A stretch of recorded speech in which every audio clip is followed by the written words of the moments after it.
Welcome to another episode of Complete Developer Podcast, the podcast by coders for coders about all aspects of creating your best life as a developer. I'm Will, the accomplished developer, author, and software architect. And I'm Beej, the journeyman developer sharing my journey in development. Complete Developer Podcast is supported by listeners like you. We are now on Patreon at www.patreon.com/Complete Developer Podcast. A fixed mind is rigid and inflexible, unable to accept change or anything that challenges currently held views. A growth mindset, on the other hand, looks to learn and improve through challenges and even failures to better themselves.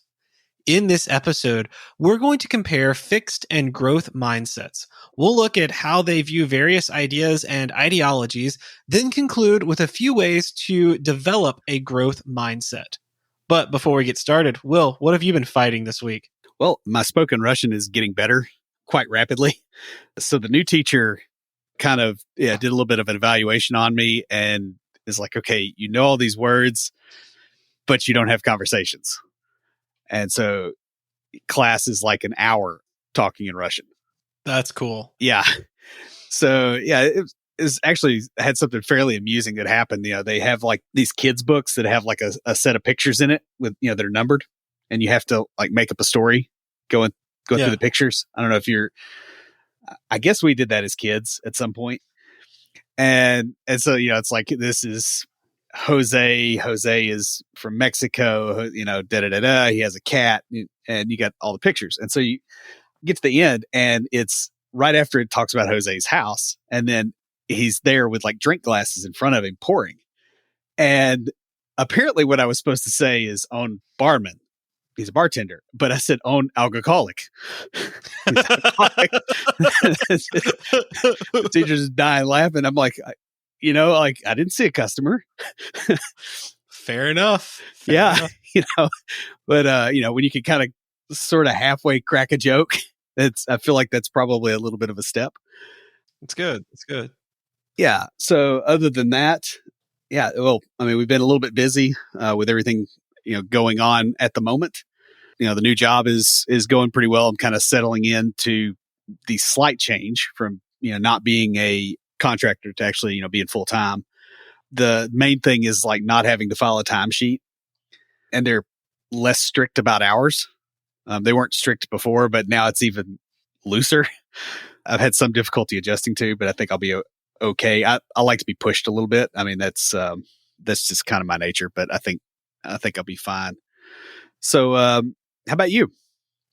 Dude, it's been rough. Just trying to take it one day at a time, you know. Some days I have to take it 1 hour at a time. You know, and there are times when I'm really good, and then I'll have times I'm like just really suffering. And I have to remind myself, like, it's only been a couple of weeks.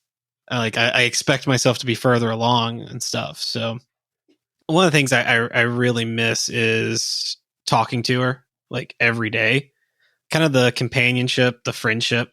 Been feeling very anhedonic lately, just not taking pleasure in anything that I'm doing and stuff. And it's like, you know how much I love to eat, and it's just been like, it's food. I need it to, you know, keep going and not have a headache. So yeah, that's a bummer. Yeah. I mean, you'll get through it. It just takes time. Yeah. I've been going to the gym a lot. Exercise helps. Like, really pushing myself at the gym helps. Also, lots of Doctor Who and Lindsey Sterling, particularly the Shatter Me album. I don't know why, but I just feel better listening to that album. Also, just recently signed up for hiking marathon. It's basically the month of July. You have the month to hike 26.2 miles at this one park. And so I think it was like $15 to sign up, and then you get a t-shirt at the end if you complete it. So I've already gotten 9 miles in now. So not too bad. Well, a little over 9 miles, 9.05. But yeah. So not too bad. I've been going like sometimes on my lunch breaks, instead of going to the gym, I'll go hike for a little bit and get, a mile or two in. And then sometimes in the evenings I'll be going. And so it's been good. Hiking really helps. I don't know. Hiking with friends is good, but hiking alone in nature, just, it really helps, man. It It's like a does. reset. Yeah. Yeah.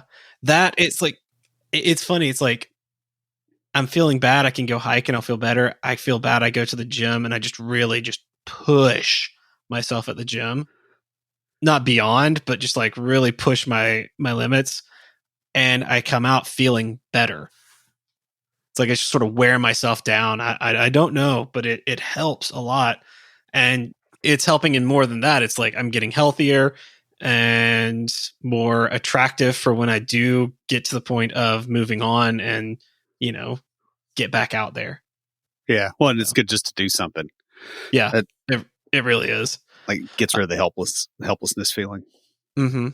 Yeah. I have been reading a book called Exaholic.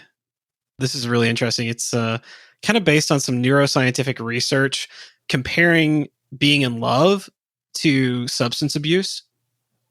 And so, like, the theory behind it is that the areas of the brain activated by different drugs were designed to be activated when you're in love. The things that keep you together, that form that family unit, are what these drugs are actually like playing on and like overdoing. And that's why you get those feelings. The thing with it is, love is like an addiction, albeit in most cases a good one. You want to be attached, that attachment and stuff. However, the end of a relationship can be a lot like recovering from an addiction. I think we talked about that last week a little bit in the episode, but I hadn't started reading this book yet. And so it's really interesting to kind of read a whole book about that. And I'm only about not quite halfway through it. So I haven't really gotten into all right, I don't want to say the 12-step program, but the recovery parts of it.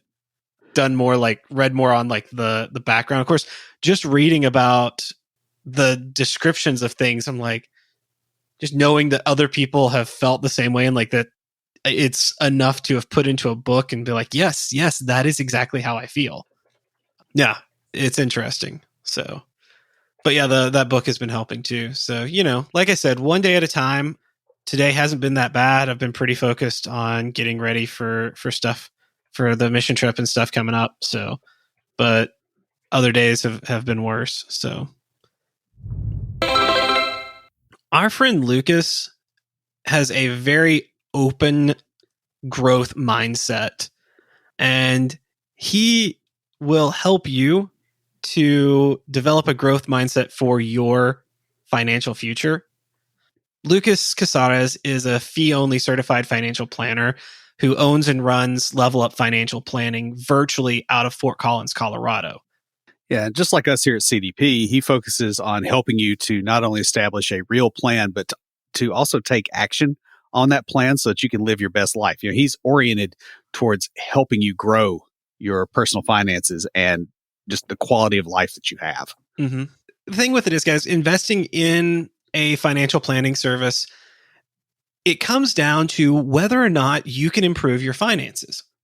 With the help of Level Up, the compounding impact of making better financial decisions and taking on that growth mindset related to your finances will easily pay for itself. Level Up also has a unique pricing model that will help you no matter where you are in your financial journey. So you don't have to wait to get started. Mm-hmm. And best of all, Lucas is a fiduciary for his clients. What that means is that he's not there to sell you a product or to get you to invest in this or that, but instead his job is to help guide you to a better financial situation. And if you want to hear more about this, you can find more resources and learn more at levelupfinancialplanning.com. So guys, a fixed mindset is limiting. It avoids challenges and is threatened when others are successful. Those with a fixed mindset don't see the point in putting forth effort because they view themselves as either naturally gifted at something or incapable of ever being able to do it. A growth mindset, on the other hand, actively seeks out ways that they can grow and improve themselves. They're always up for a challenge, especially if it means that they will learn something along the way.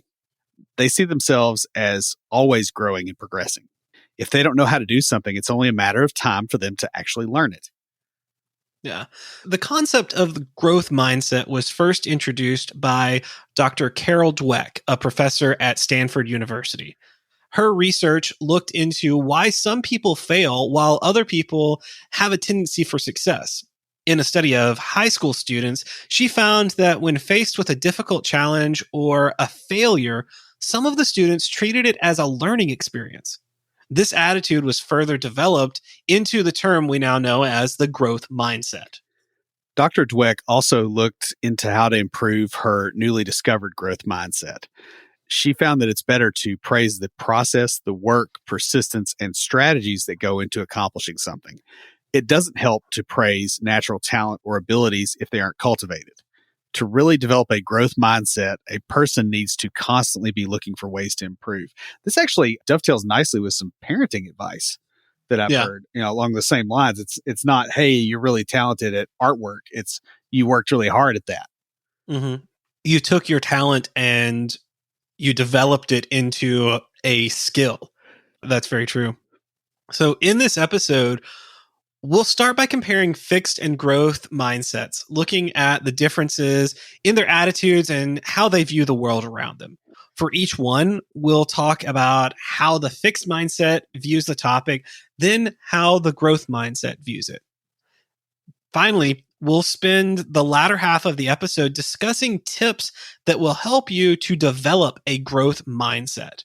Then in the aftercast, we'll dive into the neuroscience behind the growth mindset and talk about some ways that you can promote a growth mindset in those around you. Speaking of parenting tips, in your children Yeah. or in your coworkers. So it's going to be a really good aftercast. You guys should definitely check it out. So, the first difference between the fixed and the growth mindset is the attitude towards learning new skills and abilities. Yeah, the fixed mindset views abilities as something you are either talented at doing or you're not. They see themselves and others as either innately talented or unable to learn or perform the ability. And this makes so much sense because I used to have this when it came to music. I got my first guitar when I think I turned 13. It was my 13th birthday.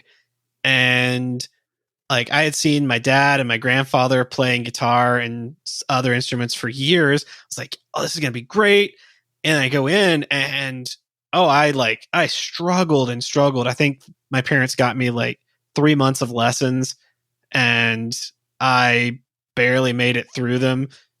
Part of it was the teacher was not teaching me what I wanted to learn, kind of thing. It was like, you got to learn scales, you got to learn this. I was like, I want to learn to play songs.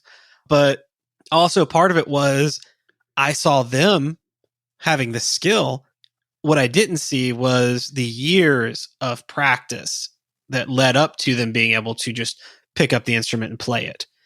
And so I had this fixed mindset as a teenager that I'm not musically talented, therefore I can't do this. That kind of mirrors my understanding of my ability to pick up language, right? Like when I did Japanese in high school, it didn't really stick. And it was Yeah. just a grind, honestly. And I didn't think I could do stuff like that. Mm-hmm. And shifting over to being in more of a growth mindset meant that it's like, okay, I'm going to go out here and I'm going to get my hind end kicked by this for a while. Yeah. And that's part of the learning process. That shift in attitude is probably the most powerful thing that you can do. Yeah, because that growth mindset, it basically views abilities as skills that can be learned and enhanced. I remember when it kind of started clicking for me with music was actually after I had learned I'd learned software development and programming kind of comes natural for me. And I saw some people, I mentored some people who it didn't come natural for, but they put in the effort and they worked hard at it and they were good programmers.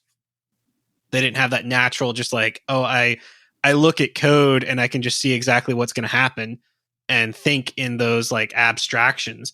They didn't have that, but they were able to put in the effort to build that up. And I was like, huh, if this thing that I kind of have a little bit of a natural talent at that I've developed, they can come in with no natural talent and get up to this level. Maybe the areas that I don't have that natural talent, I can develop up. Yeah. I mean, I think one of the things when you discuss the growth mindset versus the fixed mindset that people get wrong is they'll be like, well, there's people that are naturally talented at something, and they throw out the whole theory. Mm-hmm. And that doesn't throw out the whole theory at all. It just means that, okay, you have a different starting point. That doesn't mean you have it doesn't mean your ending point is predetermined. Yeah. And I have seen it. It's in a lot of TV shows too, but there are people who have a natural talent for things, but never actually develop that talent. Yeah. Or don't know. Yeah. Well, let's just go with the don't develop the talent. They know they have the talent, but they don't develop it. So yeah, they're starting. It's basically like they're starting a 5K race 2 kilometers in. But if they don't ever run, that 3K is going to be rough. Yeah, they're always going to be just 2 kilometers into the race. Whereas the people starting way back, if they're running the whole time, they're going to beat the person, even though they started almost halfway up. And that's the thing. That's the way I view talent is, all right, yeah, we're all starting at a different level, but it's not like it doesn't matter where you start. It matters what you do with where you start. I do wonder sometimes how much talent actually exists. I'm almost certain that it doesn't exist in the way that I used to think it did. Yeah, yeah. And now there are some things like mixing sound and stuff like that. If you can't hear like the different frequencies and stuff, if you can hear it and you're just not naturally talented at picking things out, you can learn to do that. But if you literally don't have the physical capacity to hear it, you're not ever going to be able to mix sound. There's some like, all right, you have to actually have this. And intelligence is one of those areas. It's pretty tricky when looking at the differences in the mindsets, because it's sort of a difference between the scientific definition and kind of the common understanding of it. So from a scientific psychological standpoint, intelligence isn't something that changes. It is a person's ability to learn new things. And so that really doesn't change a lot over the lifetime. Now, a person can learn better ways of learning, but their capacity isn't going to change. However, from the common view of intelligence, that tends to be more knowledge than intelligence. It's like what they know. Knowledge and learning can grow. And so a person with a growth mindset will see their knowledge as something to continue to cultivate over their lifetime. Now, another major difference between the fixed and the growth mindset is where people put their focus. A person with a fixed mindset will focus on the results and the outcome of what they're doing. To them, the outcome or result of their endeavors is tied directly to who they are as a person. Their identity is in what they accomplish. And by the way, you'll see this with small children trying to pick up a new skill. That's completely common. The kid going, oh, I can't swim because they went in the pool one time and they inhaled half the pool. Yeah. Yeah. And this is in proper development. That is the concrete thinking phase that with the right teachers and parents, they will grow out of. What happens is a lot of people don't get the proper encouragement, or they see people praising talent and not the work that goes behind it. And so they maintain that fixed mindset.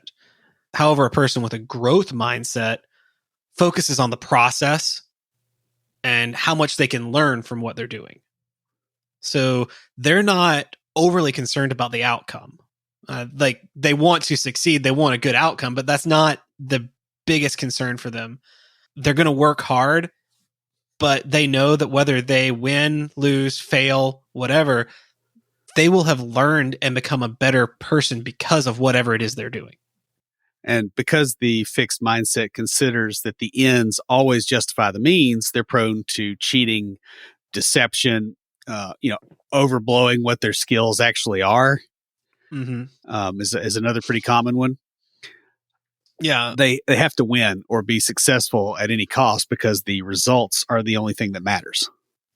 The ends justify the means. Winning is the most important thing for them.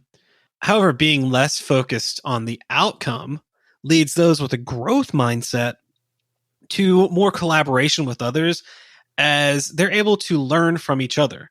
And this collaboration further leads to greater innovation, since they're not competing but growing. That doesn't mean that growth mindset doesn't like competition. Actually, they do. They enjoy healthy competition. But when I'm talking competition, I'm talking like hackathon type competition, where it's not fighting it out for who's the best and doing whatever it takes, but it's, all right, let's do our best, you do your best, and we'll see what we can learn from each other.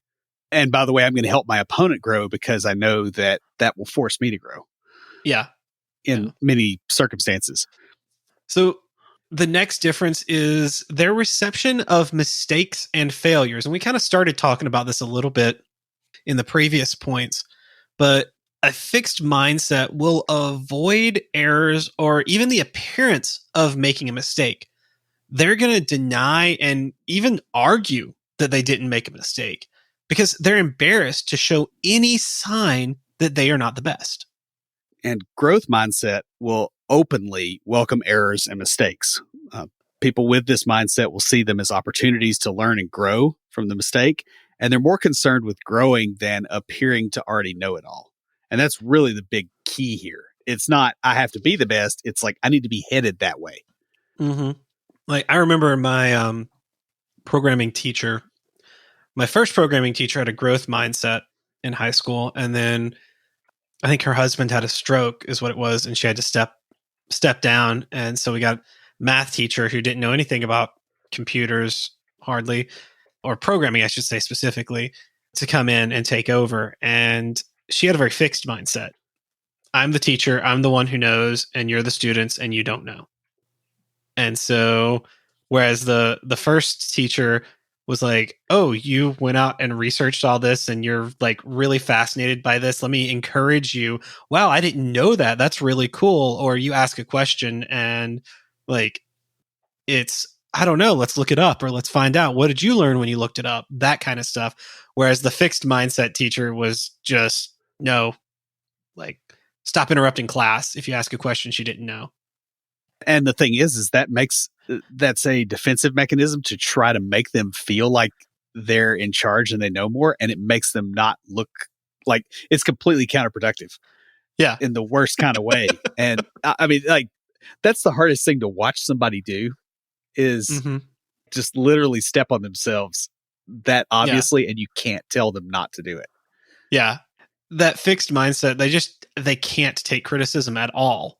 Like, not even just from a teacher taking it from a student, but like even from a colleague or a superior. Like you said, they get defensive and they start to blame others for whatever it is that they're being, even feedback like, hey, you need to improve here. They cannot take that. Yeah. Honestly, they get more mad about that, positive feedback than they do about somebody legitimately getting up in their face. Because I know several people with this, with a really strong fixed mindset. And, you and I've had, good grief, this has been on the Kanban board for how long? Yeah. Over and over again, because of the same 3 or 4 people, largely. Yeah. And it's just the way that they, like, I know developers who, like, they learned a certain way of doing things. They learned a system and they don't want to change at all. Now, with a growth mindset, those people welcome any type of feedback, like even like mean negative criticism. Of course, this is like your top tier growth mindset people. Like, even if it's mean, rude criticism, they're like, oh, I could improve there. Thanks. Yeah. I'm still working on getting to that level. I'm not there yet. You're rude to me. It hurts me on the inside. Well, I'm glad to know that I will continue to improve my rudeness. I'm helping you grow, man. Thank you. Yeah, there you go. Cultivating cultivating my challengers. Yeah, yeah. So speaking of challenges, the next is the way they respond to challenges.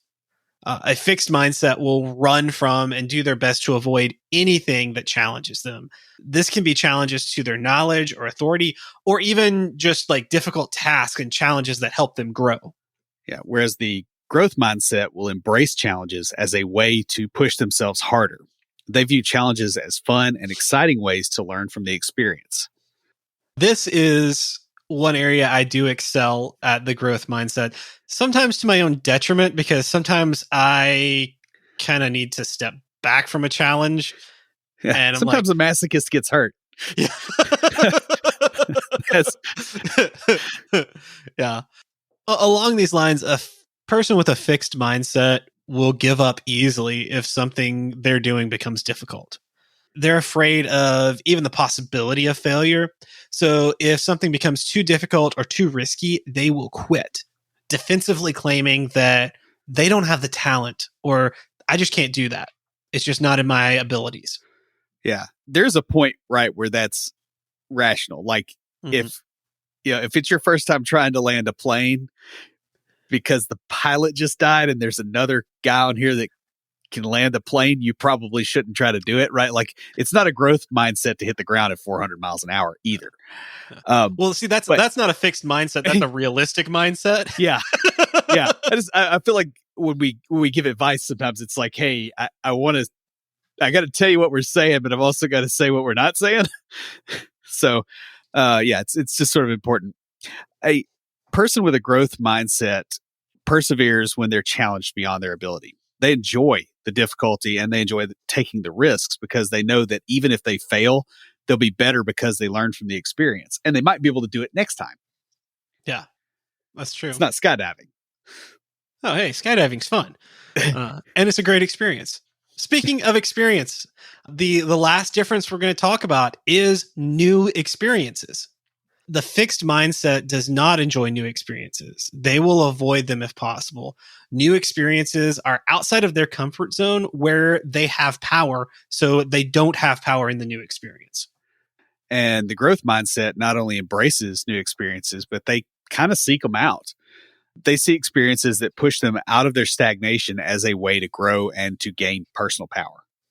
Mm-hmm. Yeah, which is, it's really funny, the view on power. It's like for the fixed mindset, new experience, there's like, I don't have control here. I don't know what's going on. No. And the growth mindset goes, I don't have control here. That means I'm going to learn how to take control here. Yeah. Like that is really the attitude they take. The thing is, with new experiences, they could lead to failure that people with a fixed mindset want to avoid at all costs. They'll not do something that even seems enjoyable because it's new and they may not be good at it. Yeah, those with the growth mindset are always out to, improve themselves and to grow. For them, the new experiences provide a way to find and master new skills that they don't already have. Yeah. So now that we've kind of talked about the differences between fixed and growth mindset, we hope that you guys are just craving to develop that growth mindset in the areas where you don't already have it. So we're going to spend the rest of the episode talking about ways that you can develop a growth mindset. And the first part is be careful about what you say and how you think about life, especially when things get challenging, because you're basically programming yourself with your words. Mm-hmm. Yeah, a negative inner voice hinders growth and causes you to feel trapped or just fixed in your thinking. Even what you say with your outer voice, like the jokes you make, oh, well, I'm not good at that, joking, that's going to start to impact your thoughts and how you view yourself. Like it's words have power, not in the way some people think, but words have power in what we say over ourselves. Yeah. And the thing is, if you hear something come out of your own mouth, you believe it a lot easier, even though you know that the source is not credible in many cases. Yeah. It really, instead of viewing a difficult task as not possible because you don't have the talent or ability to do it, say to yourself that you're finding it difficult because your skills are still growing and you're learning. And another thing, and this is something I've seen you do a few times, and I've pulled this crap before too, is go, well, if I fail, at least it'll be a good story. Yeah. I worked with a psychiatrist when I was working at the psychiatric hospital, and he would work the weekends a lot with us and come down and just have lunch and stuff. And he was telling me about this woman that he was talking to online and wanted to meet up. And he was telling me about her. I'm like, oh, she is so wrong for you, dude. She is so wrong for you. But he loved to tell stories. And so he was asking me my opinion. I was like, well, I'm not going to tell you not to go out with her, but I will say this. If you want a good relationship, she's not the person to go out with. If you want a good story, she's the person to go out with. So the next week I heard the story about their date. Yeah. And he probably grew from that experience. Like, well, what was funny is like, I couldn't disappoint. Yeah. Now, another thing that you and I both do is we employ the power of the word yet. When you want to say that you're not good at something, because it's going to come up, you're going to say, I'm not good at it. And especially if you're still stuck in that kind of fixed mindset, it's going to come out of your mouth and then you're going to realize you said it. So don't stop yourself from saying, I'm not good at this. Just add the word yet after it. For example, I've been fighting CSS the last 2 days, and you know what? I'm not good at CSS yet. I'm not good at dodging CSS yet. That's actually the skill I want to cultivate. I knew you had something funny to say on that. Yeah, I mean, I just don't enjoy it. Sorry, I've tried. No. I think I would probably be reasonably good at it if I actually enjoyed it, but I just can't get there. That's fair. Although I say that as somebody who's currently drinking an IPA, and I hate IPAs normally, yeah. But this one's actually pretty good, and I don't know what it's called. But the thing is, it takes time and practice to get yourself into a growth mindset type of thinking, especially if you've been stuck in a fixed mindset. You'll need to practice a lot of self-awareness, but don't beat yourself up if you struggle with it. Because again, this is kind of a meta growth mindset. I have to learn how to function in a growth mindset, and it's also a skill that you learn. Yeah, that is so true. Next, develop a sense of purpose for your life. Yeah, if you feel that your life has a purpose, then you need to take time to actually define what that is. Write it down, create a mission statement for your life where you have your purpose and all it encompasses. I haven't exactly written down a mission statement so much as I've just kind of internalized things. Mm-hmm. Well, the thing with writing it down is if you're moving from a fixed mindset to a growth mindset, it will help you with that process. And this is not something that is static. It's something that changes with time. I mean, my purpose in life 10 years ago was to become a doctor. A physician, I should say, because I might still end up getting a PhD, but So yeah, my purpose then was to do that. My purpose has changed a couple of times since then, and that's good. That is growth. But having a purpose, knowing what you're doing is important.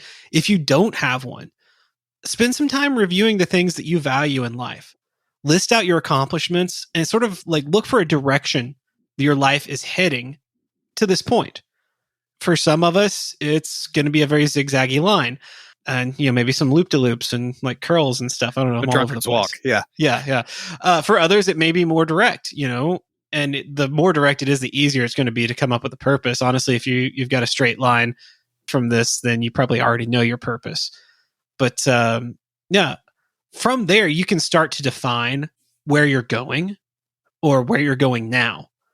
So you can see a trend and be like, all right, well, I might have been a little all over the place, but I keep heading toward this, because if I look back at my life, I did psych, I did medicine, I did this, I did sales, but all throughout it, I was still doing some coding on the side, playing around with it, I've always been doing a little bit of that.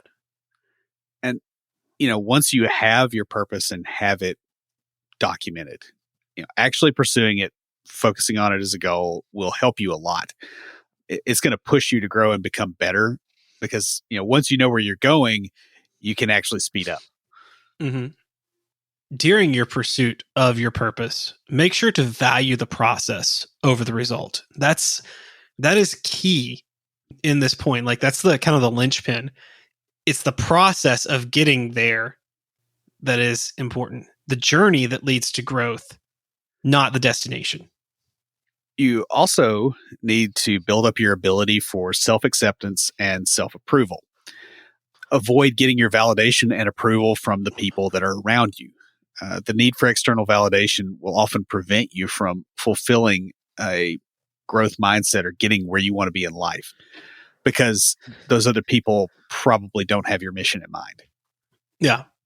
There's a reason I put this one after the purpose. Like they're in order for a reason there. So it's like you had a purpose. Yes, I did. The purpose was to create an outline that made sense. But yeah, also it flows. But no, this is something that I struggle with because my personality type, my love language is words of affirmation. And if I am not careful, I can let other people control how I feel about myself. Yeah. And so what I had to do, and what if you're struggling with this too, in becoming more growth mindset, having more of a growth mindset, whatever. What you need to do is to start trusting in yourself and allowing yourself to provide approval and acceptance for the things that you're doing. Sometimes this literally means just repeating stuff like positive affirmations. And I was doing this while hiking today, to be honest with you. Like, just like I said it once and I'm like, I don't believe it yet. I said it again and I said it again and I said it again. Goes back to that words have power. I was just speaking that over myself and I just kept saying it over and over again until I started to feel it. Could have also just been that I was like climbing a hill and I was a bit winded, but still I felt it. Yeah.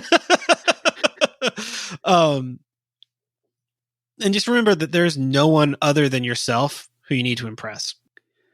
Yeah. And if you feel like there is someone that you need to impress, you probably ought to really examine why that is, because it may be the thing that's standing in your way, honestly, of growing. As you do this, you'll also stop pretending to be somebody that you're not just to get approval from others.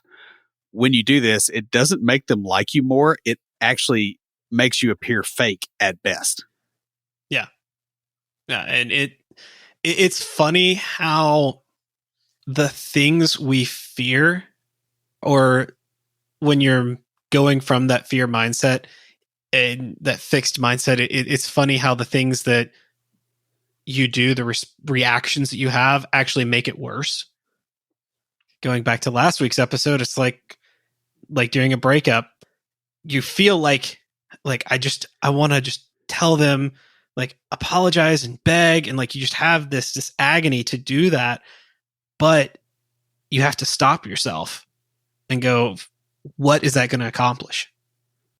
Yeah. Because the only thing it's going to do is make them look worse at you. But if you like show respect and give them distance and be like, all right, it's over, step away, you may not like ever get back together, but they're going to have respect for you, and the people around you are going to have respect for you. Well, and people are going to see that. Yeah, you will too. Yeah. And people are going to see that. And that's the thing. Now, guys, this process to become authentic, it takes time and a little bit of self-awareness. You need to do a lot of reflection on your motives and work on yourself. I'll be honest with you, from experience, the reward is amazing. You will be free to actually pursue your goals when you are not letting other people control your validation. Yeah. The next tip here is to learn to run towards the challenging or painful tasks. You may be scared of difficult or challenging situations, And when they come up, take a moment and reframe the situation in your mind. Look at it as an opportunity instead of a potential for failure. Yeah. The thing with the growth mindset is failure is not only acceptable, but it's expected. The fixed mindset fears failure. And so in order to get to the point where you want to fail, you have to start turning failure around. I'm kind of reminded of when I was in sales training. And I think we talked about this in the sales episode and probably in a couple others. But we would go out and because we were doing, it was business to business insurance sales and kind of cold calling type stuff. We would not be given a task of, all right, get this many sales. We would be given a task of get this many no's, fail this many times. Because the goal was to get you over the fear of failure by saying your task is to fail. Yeah, but not fail on purpose. It's like do your best and understand that it's not going to be good enough the first few times and that you can survive that. Yeah. By shifting your perspective, you'll start to see challenges as learning experiences and ways to grow and better yourself. Don't shy away from them, but instead actively seek them out. Yeah. So similar to failure, seek out things that challenge you. It's one thing to reframe challenges and failures when you're faced with them, but to really get into that growth mindset, start looking for ways that you can be challenged. When given an option, always choose the harder path. That will teach you something, that's going to make you grow.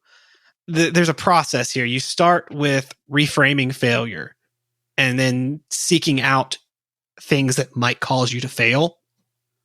And then you drive for it. Yeah. I mean, it's tough, right? Because when you chase challenges, it does force you out of your comfort zone, at least if you're going for appropriate challenges. Mm-hmm. And the thing is you should be looking for new experiences and things that make you a little bit nervous or even a little bit scared, because that's just kind of necessary to actually grow. Overcoming fears will amplify your growth and your progress into the growth mindset. And by the way, once you've done stuff that scares the crap out of you, when you have a friend that's about to go through that, guess what? You can actually advise them and help them get through it too. Oh, yeah. And you do enough scary stuff or things that scare you, and your bar starts to shift. Once you've jumped out of an airplane, a lot of things are not scary anymore. Yeah. Well, I mean, as long as you survived. Well, I mean, if you didn't survive, nothing's scary anymore because what does it matter? But, I hit the ground so hard I dug my own grave. Wow. Wile E. Coyote over here. Mm-hmm. You were unsuccessful at being Wile E. Coyote, which is important.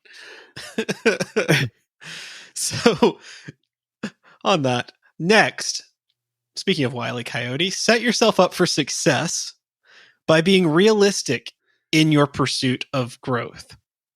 It takes time to learn a new skill.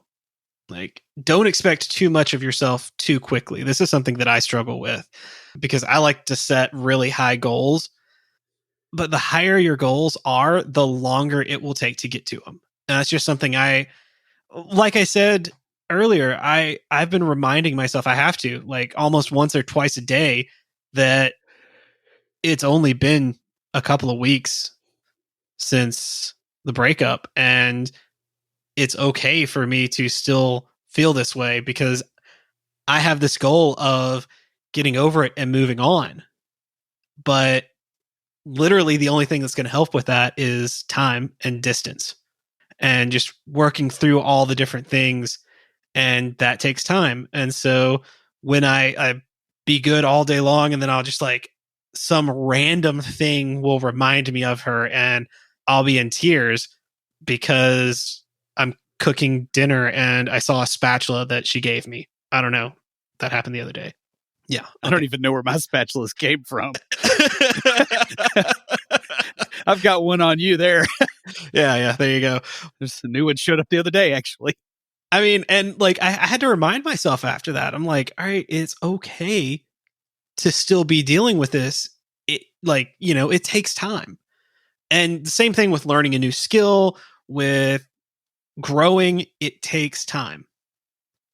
Having big goals is a good thing, but you still need to break them down into tasks that you can actually accomplish and reward yourself when you accomplish those things. This keeps you from getting discouraged because, like you're not going to reach the end of the big goal very quickly if it's a decently sized chunk of work and it Yeah. requires skill growth. So the only way that you can actually move forward is you break it into pieces. You say, okay, I'm going to reward myself when I get to this point with this thing, because that kind of gets you the I guess like the dopamine fix Mm-hmm. for accomplishing something, which Yeah. encourages you to move on. And understand that you will struggle with some tasks. When you do, remind yourself that it's acceptable to not be good at it yet.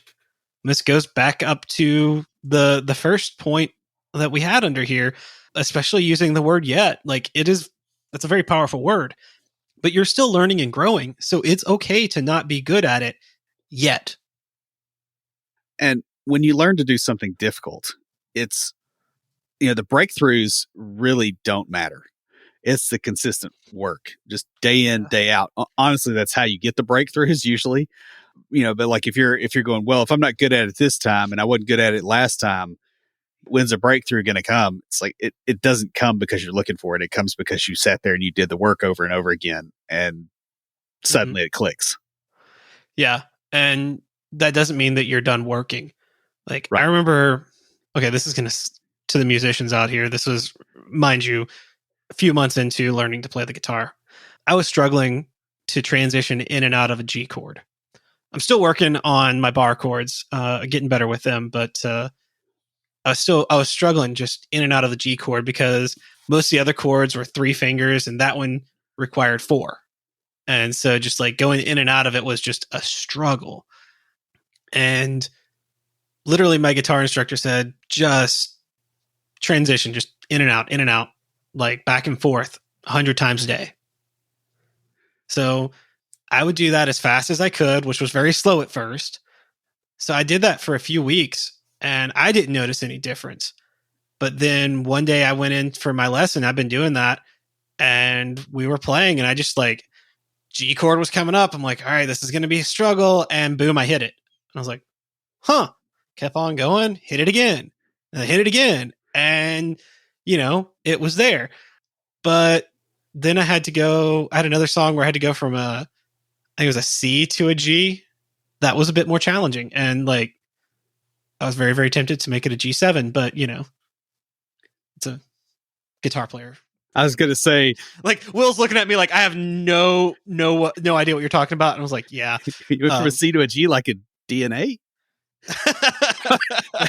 Like my brain just did not follow that that particular skein that you were walking down there. No, it has to do with the finger, where your fingers go on the guitar to make the chord, and it's just like a big shift there. And so like I had to practice that one. So it's like once I got the breakthrough of getting that chord, then it was like I have to keep practicing to get it from other areas, like to get in transition in and out from other. So gotcha. Okay. Yeah. So another tip is to get started with a Goldilocks task to motivate you to grow. Every journey has to start somewhere, and you want to start your journey towards a growth mindset at the right place with the right setup for you to push yourself and to maintain your motivation. Yeah, a Goldilocks task is something that you can do that will not be too challenging, but it will push you a little bit. You don't want it to be so difficult you can't overcome it. It's something that is just slightly beyond your current abilities. Yeah, you want to find a task that is just barely outside of your comfort zone. And this will be something that you have to research and maybe use a little bit of trial and error to achieve. It's not something that you could just quickly do. Like, it's not a simple loop. You know, it may be doing a callback and if you're not familiar with them and you have to go figure out, all right, how do I do this? It's just something that pushes you to grow and to learn a little bit more. It's not too difficult. So it's not like, all right, I'm going to learn this whole new framework. No, but it may be something like, all right, I've only been using 50% of the framework I'm in. So I'm going to, I know that this has some other functionality that I'm going to start learning how to incorporate that into my code. Yeah. I mean, the big deal there is to not pick something that is so difficult that you can't proceed with it. If it's too easy, you don't grow. But if it's too difficult, you may get discouraged and actually go back to a fixed mindset and give up. And a lot of times you'll be stuck there for far longer than you would have if you had just taken a smaller chunk. Next, allow yourself to fail, understanding that failure is part of the process. You will fail, but that is not the end of the world. You have to remind yourself that failure is part of a learning process, and without failure, you can't grow.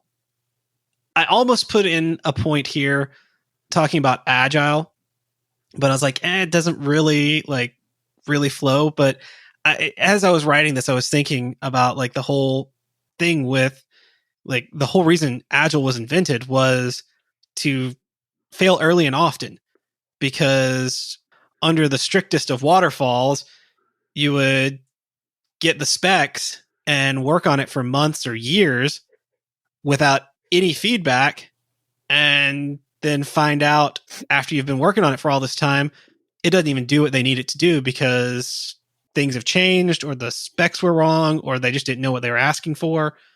Yeah. I mean, it's almost like we have to acknowledge that specs are wrong occasionally. That's weird how that works. Specs are wrong? Yeah. Never. They're the infallible truth. Just kidding. It's really easy to think that people are going to look down on you or will think that you're weak if you admit to failure. But the thing is, the opposite tends to be the case, because people look up to people who are strong and confident enough to admit that they're not perfect. It's actually a signaling mechanism. Mm-hmm. No, you're not perfect. And hiding imperfections only makes you look conceited. It also prevents you from being able to really improve in your weaker areas. So what you need to do is just own up to it, acknowledge and accept your own imperfections so that you know where to focus your growth. Also, by owning up and admitting to your own imperfections, you kind of short circuit any negative comments that people are going to say because you've already said them. Yeah, it's like the thing with Eminem and 8 Mile, right? Yeah. I bet there's somebody out there going, wait, we'll just reference that movie? Yeah, Will's seen a lot of weird movies. I've seen a lot of stuff, yeah. I've seen some things. In the same light, understand that others have imperfections too, which is a lot easier once you know that you have them. You've got to be patient with them, especially when they're working on improving themselves. This kind of mindset makes you a better member of the community. So finally, seek out those who will give you feedback, both positive and negative. Getting feedback on finished work will help you do better the next time. However, when you can get feedback during the process, you're able to improve as you are working. The whole agile thing we were talking about earlier. Yeah. And look for people in your life that you trust and who will give you constructive feedback. You want both positive and negative feedback from them, because if you only get one or the other, it's not going to help you grow. Guys, this can be difficult. Really, for someone who is words of affirmation, it can be really difficult because criticism is hard to accept, especially if it's really mean, or if it's something that you've worked really hard on. What you have to do is try to find the gift in the criticism. What that means is that look for it to be something to make you better. Yeah. Even if it is mean, there's something there that's useful. Mm-hmm. And so when you're criticized, instead of getting defensive, thank the person for helping you see where you could improve. If they meant it as a way to help you improve, they'll be impressed that you took it that way. And if they meant it as an insult, you'll have turned it around on them. And frankly, you'll be ticking them off even more, giving you more positive, more useful feedback for yourself. Yes, exactly. So guys, when you look at your life, you're likely to see that in some areas you express a growth mindset, but in others you may have more of a fixed mindset. This is completely normal. You'll have areas where you're further along or have a better understanding. Your life is not likely to be all fixed or all growth. You will have some areas where more growth and other areas where you're more fixed. The goal is to recognize the areas where you have a growth mindset, determine how that mindset is different than the other areas, and then apply that to those areas where you have a fixed mindset. The tips provided here are to help you when you do recognize an area of your life where you've had a fixed mindset. Use them to not only recognize the mindset, but to move toward a growth mindset in all areas of your life. In the aftercast, we're going to dive deep into the growth mindset by looking at the neuroscience behind it and how you can promote a growth mindset in those around you. That pretty much wraps it up. Before we close everything out, Will, what do you have for us this week for Tricks of the Trade? Well, since you gave me a heck of a segue there, man, I appreciate that. Feedback loops are extremely important. And I just want to throw something out there as a way to think about improving the people around you that may be a little bit more useful than criticism. If you go in with a mindset of nobody's code sucks, their feedback loops suck, it completely changes the way that you'll interact with your team when you code. Somebody writes code that isn't, performant when you have a large database and it gets out in production, right? And problems occur. And nearly every organization has that, or they aren't big enough yet to run into it. You could say that, hey, this other developer's code sucks and they're just a bad coder. But what's really going on is they have no way to know that their code isn't performant. They don't have a feedback loop coming in and going, hey, this is causing a problem, right? They may have 100 records in a table where in production you have 1 million. So if you look at it and go, okay, their feedback loop sucks. How do I fix that? All of a sudden now you are potentially load testing on their machine while they're developing. You're going, hey, this thing's going to be dog crap slow if you write bad code. They're getting a better feedback loop. And the nice thing about this is, one, you're not being negative towards another person. You're not making them feel like they have to defend themselves, and you're not having to be hostile. It's just like, hey, we noticed this. This is a way that we can fix it. And it sets them up to actually grow. If you start to kind of look and notice feedback loops in your life, you'll start noticing a lot of stuff that you initially thought that the other person was defective, or they had a bad worldview, or they just stunk at something. And a lot of times that's not what's going on at all. What's going on at all is they don't know. And so if you're aware of that, you can kind of control things. The other thing you'll also find is a lot of times you're contributing to a feedback loop that isn't helpful. You're positively, giving somebody feedback as they destroy their own life, or you're inhibiting somebody from taking control of their own life and making it better. Once you start acknowledging feedback loops, it'll give you a tremendous amount of personal power. So I just want to throw that out there as something that goes with the growth mindset, is that kind of understanding. And that's pretty much all I got. Stand by for Titanfall. If you have a question or comment, please email us at neckbeards@completedeveloperpodcast.com. Our theme music is an excerpt from Stand By for Titanfall by Pure Bells, available on SoundCloud and licensed through Creative Commons. For references, show notes, and extra tips and insights, be sure to check out the website at completedeveloperpodcast.com. Help us make the show possible by supporting us on Patreon at patreon.com/completedeveloperpodcast. You'll get extras, including a weekly aftercast where we discuss the topic of the week and bonus material with some of our patrons. You can also follow us on Twitter at CompleteDevPod, like our page on Facebook, and follow us on Instagram to keep up with news about the show. Join the conversation anytime via Slack by signing up at slack.completedevelopernetwork.com. Thanks for listening. See you next time.